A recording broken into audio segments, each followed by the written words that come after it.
Okay, I'm back with my gauge swatch for the bigger crochet hook, and I counted out my stitches and I have the stitch markers pinned in place.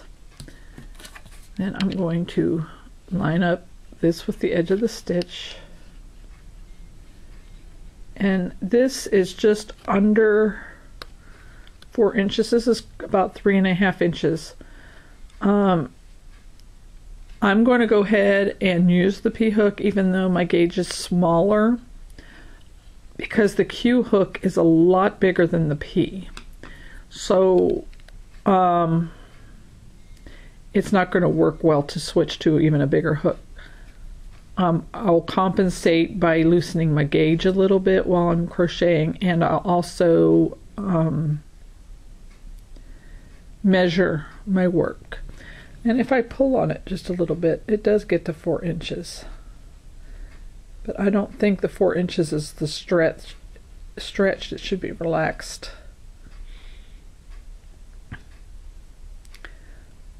Anyway, that's how you do a gauge swatch.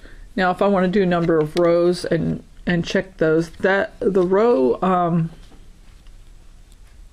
it says 17 rows is 4 inches. So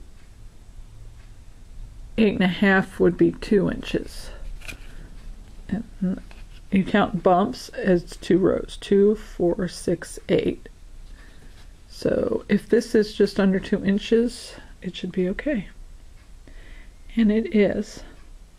Now, I mean, to get true gauge, especially if you're making a sweater or something like that, you're going to want to do the full gauge swatch and make sure your gauge is exact, or that you adjust your number of stitches to the inch so that you can add, if your gauge is small, you add more stitches, and if it's too large, then you do less stitches.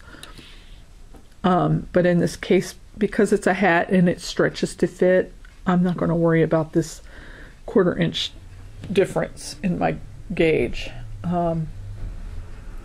Again, you know, on certain things, the exact gauge is important. On this particular project, I don't think it's that vital. So I'm going to tear the swatch out and I'm going to go ahead and get started on the actual project. And you are going to need some stitch markers, and you're going to also need your hook and your medium weight yarn, a pair of scissors and a yarn needle to do a lot of things. And for the drawstring, you're going to need a size J or a 6mm hook. And you're going to need the pattern. In the previous video, I told you where to find it. It's still in the description below this video is a link to the pattern. And I want to point out that I wrote to the pattern designer and got her permission to use her pattern in this video. Her name's Deborah Berger, and I wrote to her on Ravelry to get the permission for this. So yeah, go ahead and visit her site and find the pattern and print it out, and let's get started. See you in the next video.